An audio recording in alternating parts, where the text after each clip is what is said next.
10-15 second ही गुजरे होंगे कि इस सन्नाटे में एक फुनकार गूंज उठी। ये फुनकार इतनी हैबतनाक थी कि मैं अपनी जगह पर हिल के रह गया। दूसरे फुनकार के साथ ही छत से एक बहुत बड़ा सांप फर्श पर गिर पड़ा। ये सांप ऐसा था जिसके 2 मुंह थे। देखते ही देखते सांप ने दोनों फन फैला दिए। इसके दोनों मुंह एक एक 2 शाखा सुर्ख जुबान निकाल कर मेरी तरफ बढ़ रहे थे। इसके दोनों फन बार बार फुनकारें मार रहे थे और वो बार बार मेरी तरफ लपकते, मगर दायरे की लकीर के पास आकर तड़प कर पीछे हट जाते थे। सिर्फ सांप रोशनी में था। इसके सिवाय कोठरी में हर तरफ स्याह काला अंधेरा ही अंधेरा था। सांप बहुत बड़ी जलेबी की तरह फुनकारता हुआ फर्श पर चारों तरफ चक्कर लगाता रहा। वो मुझे डसने के लिए बेताब हो रहा था, मगर जो दायरा मैंने अपने गिर खींच रखा था वो इसके अंदर दाखिल नहीं हो सकता था। वो पेचो ताप खाता हुआ आखिर थक हार कर दरवाजे के शगाफ से अंधेरे में गायब हो गया। अगरचा मेरे दायरे ने मुझे बचाया हुआ था, इसके बावजूद खौफ के मारे मेरा खून खुश्क हो रहा था। अचानक औरतों के रोने की और हिचकियाँ लेने की आवाज़ें सुनाई देने लगीं। आवाज़ें दरवाजे के शगाफ की तरफ से आ रही थीं। मैंने शगाफ की तरफ देखा। शगाफ में 4 स्याहपोश नमूदार हुए जिन्होंने एक जनाजा उठा रखा था। जनाजे के पीछे 4 स्याहपोश औरतें सर झुकाए हाथों में मोमबत्तियाँ थामे रोती बैन करती चली आ रही थी। स्याहपोशों ने जनाजा मेरे दायरे की लकीर से 2 फुट पीछे रख दिया। खुद इस तरफ होकर सरों को झुकाकर खड़ी हो गईं। चारों स्याहपोश औरतें जनाजे के पास आकर बैठ गईं और वो बदन पर लर्जा तारी कर देने वाली आवाज़ों में देर तक बैन करती रहीं। फिर इनमें से एक औरत ने मुर्दे के ऊपर डाली हुई चादर को हटाकर फेंक दिया। मुर्दा कफन में लिपटा हुआ था। चारों मोमबत्तियां जनाजे के चारों कोनों में जल रही थीं। इनकी रोशनी सिर्फ मुर्दे और चारों स्याहपोश औरतों पर पड़ रही थी। उन्होंने मुर्दे का कफन हटाया। मैं अपने दायरे के हिसार के अंदर बैठा इन्हें देख रहा था। मुर्दे का पहला बेजान जिस्म रोशनी के अंदर साफ नजर आ रहा था। ताबूत के पहलू से एक स्याहपोश औरत ने मेरे देखते ही देखते मुर्दे के पेट में हाथ डाला और जब हाथ बाहर निकाला तो इसके हाथ में मुर्दे का जमा हुआ खून का लोथड़ा हुआ दिल था। वो मुर्दे के दिल को खाने लगी। इसके साथ ही दूसरी स्याहपोश औरतों ने भी मुर्दे का गोश्त नोच नोच कर खाना शुरू कर दिया। इनके मुंह से अजीब दहशत खेज आवाज़ें निकल रही थीं। वो मुझे दिखा दिखा कर मुर्दे का गोश्त खा रही थी। मुझे ये मकरूह मंजर देखना ही था। मैंने आंखें जब बंद करने की कोशिश की तो मेरे कानों में इन चुड़ैलों के मुर्दा खाने की मकरूह आवाज़ें बराबर आ रही थीं। काफ़ी देर तक मुझे एक चीख सुनाई दी। ये चीख किसी मर्द की थी। मैंने जल्दी से आंखें खोल दी। ये देखकर मेरी आंखें खुली की खुली रह गई कि ताबूत में मुर्दा उठकर खड़ा हो गया। इसका पेट खुला हुआ था। अंतड़ियाँ बाहर लटक रही थीं। जगह जगह से जिस्म की बोटियाँ नोची हुई थीं। इसने मेरी तरफ रहम तलब नज़रों से देखा और दर्दनाक हिचकियाँ लेने लगा। मुझे इन चुड़ैलों से बचा लो, मुझे इन चुड़ैलों से बचा लो। वो ताबूत में से निकलकर दोनों बाजू फैलाकर मेरी तरफ लपका।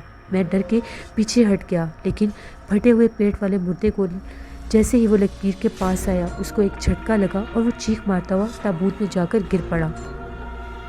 चारों स्याहपोश चुड़ैलें खूनख्वार दरिंदों की तरह आवाज़ें निकालती हुई मुर्दे पर टूट पड़ी। मुर्दे का जिस्म ताबूत के अंदर उछल पुछल कर रहा था। चुड़ैलें इसकी बोटियाँ नोच नोच कर खा रही थी। मुर्दा एक बार फिर पुरजोर हवा में उछला और फिर इसका जिस्म टुकड़े टुकड़े हो गया। इसकी अंतड़ियाँ पूरे खंडर के दरवाजे की तरफ फैली हुई थीं और वो खंडर के दरवाजे की तरफ भागना चाह रहा था। चारों स्याहपोश चुड़ैलें चीखें चिल्लाती हुई इसके पीछे दौड़ी और फिर ये शैतानी टोला दरवाजे के शगाफ से निकलकर जंगल की तारीकी में गायब हो गया। इनके गायब होते ही मेरे सामने पड़ा हुआ मुर्दे का ताबूत भी गायब हो गया। मैंने कलाई पर बंधी हुई घड़ी पर वक्त देखा। रात के 2 बजने वाले थे। अभी काफ़ी रात बाकी थी।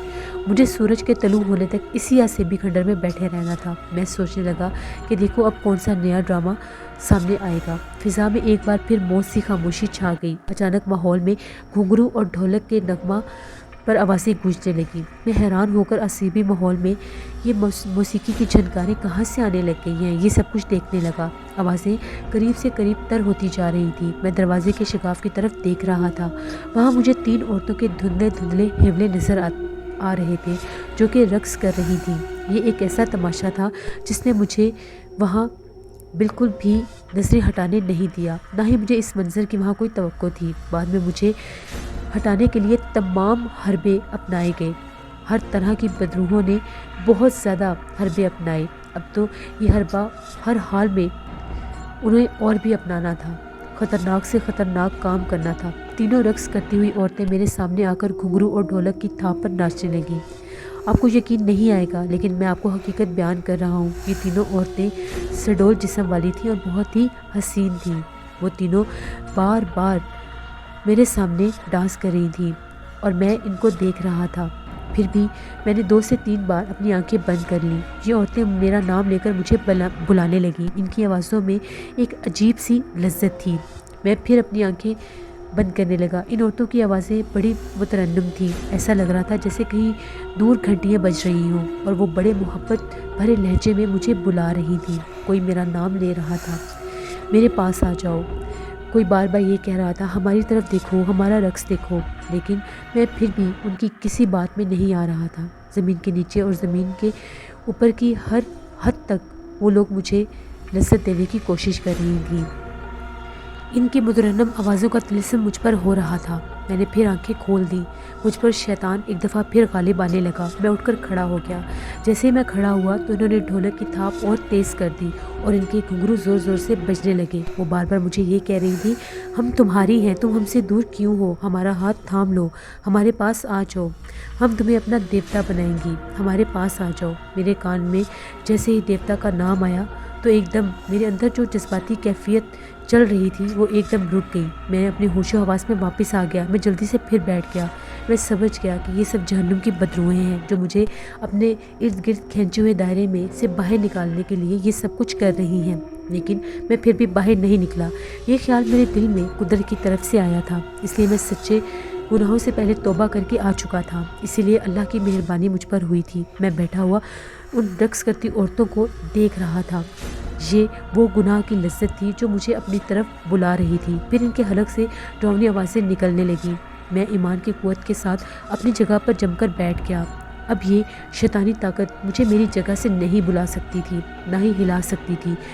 तीनों औरतें दीवानावार गर्दिश करने लगी और ज़ोर ज़ोर से ज़मीन पर पैर मार रही थीं। इनके घुंघरू टूटकर बिखरने लगे, इनके स्याह बाल हवा में उड़ने लगे। फिर इन स्याह बालों ने स्याह सांपों की शक्लें इख्तियार कर ली। इन औरतों के हलक से सांप की फुनकारें निकलने लगी। इनके जिस्म स्याह पड़ना शुरू हो गए। इनके जिस्मों से धुआं निकलने लगा। इनकी चीखें फलक शगाफ हो गई और वो चीखती चिल्लाती जंगल की तारीकी में गायब हो गई। मैंने खुदा का शुक्र अदा किया। मेरा ख्याल था कि अब इन बदरूहों का जहन्नमी खेल ख़त्म हो गया है, लेकिन अभी भी मेरी आजमाइश की कटन घड़ी आने वाली थी। इतने में क्या होता देखा, खंडर की तारीक दीवार शक हो गई और इसमें से एक गज़बनाक शक्ल नमूदार हुई। ये एक स्याह-फाम शैतान था जिसके गले में सांप लटक रहे थे। ऐसा मालूम होता था जैसे कोई खूंखार अफरीत है अपने तारीख गार से निकलकर बाहर आया हो। इसके हाथ में स्याह कमान थी जिस पर तीर नोक वाला चढ़ा हुआ था। इसके तरकिश में सैकड़ों तीर जमे हुए थे।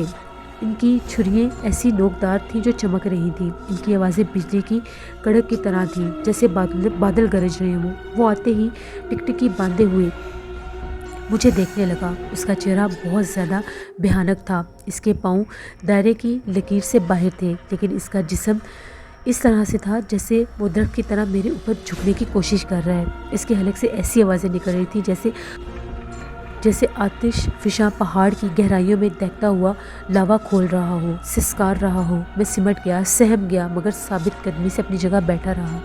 जहन्नमी अफरीत ने एकदम पीछे हट गया। इसने बाजू फैलाए और मुझे पकड़ने की कोशिश की। वो मुझे पकड़कर दायरे के हिसाब से बाहर खींचना चाहता था। मैं चट्टान की तरह जमकर बैठ गया। जहन्नमी शैतान का बाजू एक झटके से पीछे हट गया और वो एक बिजली की तरह झटका खाता हुआ पीछे जा गिरा। तुम्हें हमेशा के लिए मौत की नींद सुलानी होगी।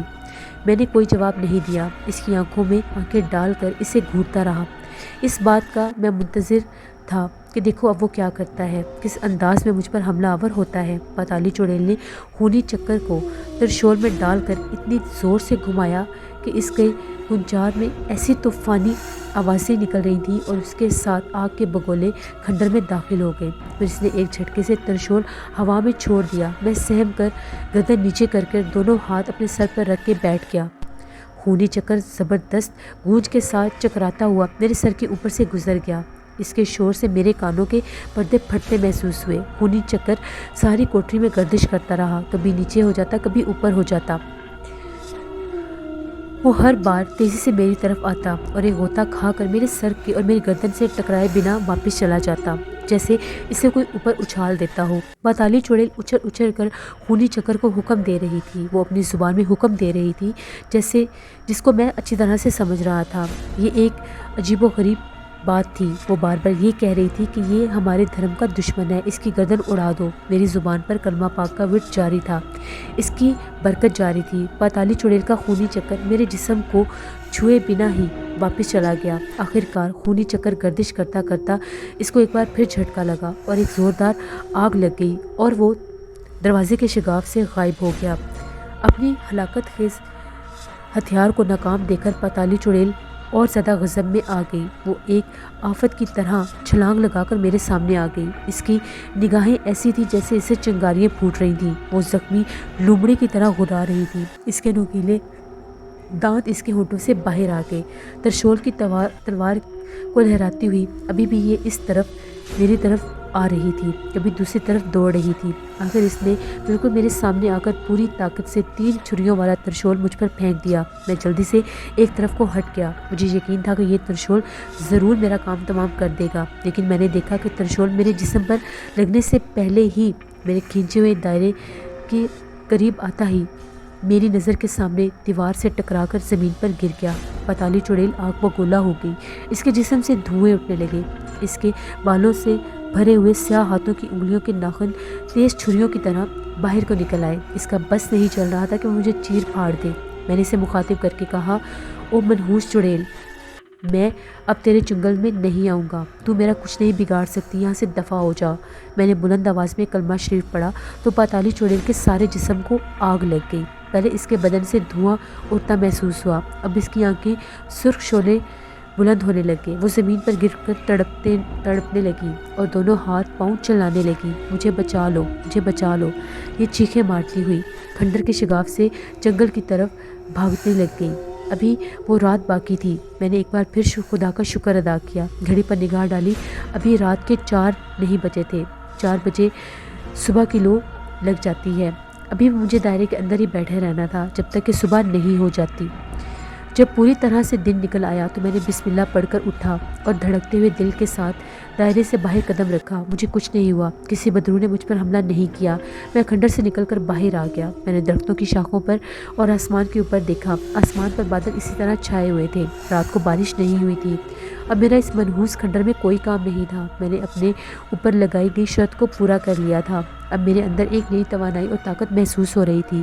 میں کفر کے بت خانے سے نکل کر ایمان کی روشنی میں آ جانے کی طاقت محسوس کر رہا تھا۔ مجھے یوں محسوس ہو رہا تھا کہ اب اس جنگل میں شیر بھی آ گیا تو میرا کچھ نہیں بگاڑ سکے گا۔ جنگل سے نکل کر میں شہر کی طرف جانے لگا، جس پگڈنڈی سے میں رات کو گزرتے وقت خوف کے مارے گزر نہیں پا رہا تھا، اب اس پر میں بے خوفی سے چل رہا تھا۔ میں گوالیار اپنے ہوٹل میں آ گیا، غسل کیا، وضو کیا، کمرے میں خدا کے حضور سجدہ ریز ہو کر شکرانے کے نوافل ادا کیے۔ دلی کی طرف جانے والی گاڑی کا پتہ کیا۔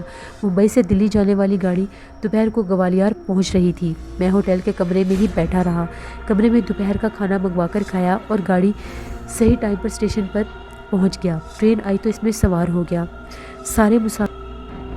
ٹرین میں تو میں سوار ہو گیا، لیکن سارے راستے میں یہی سوچتا رہا کہ ابھی پاتالی چڑیل ہو سکتا ہے مجھ پر دوبارہ حملہ کر لے۔ راستے بہت ہی زیادہ عجیب تھے۔ اسٹیشن ویران اور سنسان پڑے تھے، کیونکہ دونوں قوموں کے درمیان مذہبی جنگ چھڑی ہوئی تھی۔ بہت سے لوگ ہندو اور سکھ مسلمانوں کا قتل عام کر رہے تھے، کیونکہ پاکستان اور ہندوستان الگ الگ ہو چکا تھا، لیکن فسادات ابھی بھی جاری و ساری تھے۔ بالآخر ٹرین جا کر لدھیانہ کے ایک اسٹیشن پر رکی۔ وہاں پر بھی مسافر چیدہ چیدہ تھے۔ میں نے وہاں پر اپنے آپ کو ایک ہندو ظاہر کیا ہوا تھا، کیونکہ اگر میں مسلمان بتا دیتا تو شاید یہ سکھ اور ہندو مل کر مجھے مار دیتے۔ کہیں نہ کہیں میرے دل میں ابھی بھی پاتالی چڑیل کو لے کر خوف تھا۔ میں ویٹنگ روم سے جیسے ہی اٹھا اس کے بعد میں واش روم میں گیا۔ میں ہاتھ منہ دھو کر جیسے ہی باہر نکلا، وہاں پر میں نے ایک عورت کو دیکھا۔ وہ عورت بالکل میرے سامنے آ گئی۔ اس کو دیکھ کر میری آنکھیں پھٹی کی پھٹی رہ گئیں۔ وہ ساڑی میں ملبوس کوئی اور نہیں، میری بہن آسمہ تھی۔ लेकिन आसमा लुधियाना कैसे आ सकती है? वो तो लंदन में थी, फिर वो लुधियाना कैसे आ गई? जैसे ही आसमा ने मुझे देखा वो मेरी तरफ भागी और खुदा का शुक्र अदा करने लगी, मेरा भाई ज़िंदा है, मेरे भाई आखिर तो मुझे मिल ही गए। मुझे कुछ समझ नहीं आ रही थी कि ये सब कुछ ख्वाब है या हकीकत। मैंने कहा, आसमा बहन तुम और यहाँ?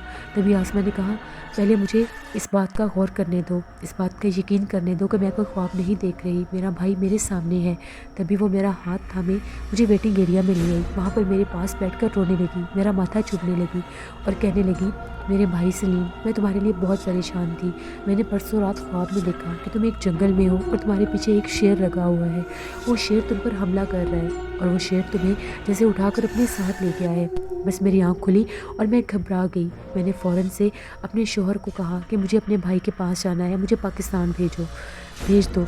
बिज़नेस की मसरूफियात की वजह से वो खुद तो नहीं आ सके, लेकिन उन्होंने लाहौर खालिद भाई से बात की और मुझे पाकिस्तान भिजवा दिया। जब मैं पाकिस्तान लाहौर पहुंची तो मैंने खालिद भाई से सबसे पहले आकर तुम्हारा पूछा, तो उनका ये कहना था कि तुम किसी काम से मुंबई गए हुए हो।